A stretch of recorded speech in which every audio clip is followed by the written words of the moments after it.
তানভীর ভাই, যখন আপনারা জার্নালিস্ট হিসেবে ছিলেন বা আমরা আর্টিস্ট হিসেবে ছিলাম, আপনারা কি কিন্তু কখনো আপনাদের ব্যক্তিগত স্বার্থের জন্য কিছু করেননি, আপনারা করেছেন পত্রিকার জন্য।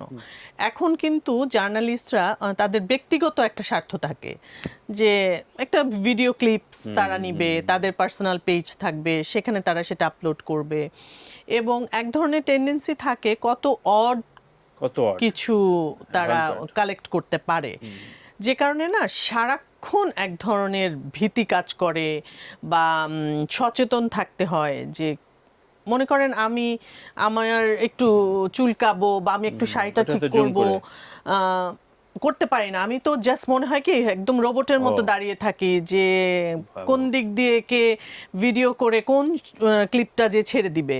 কারণ সবার ব্যক্তিগত একটা করে পেজ থাকে, তারা সেই পেজে সেইগুলো ছাড়ার চিন্তা করে, ভাইরাল হওয়ার চেষ্টা করে। তো এটা আসলেই পেইনফুল, ভীষণ পেইনফুল।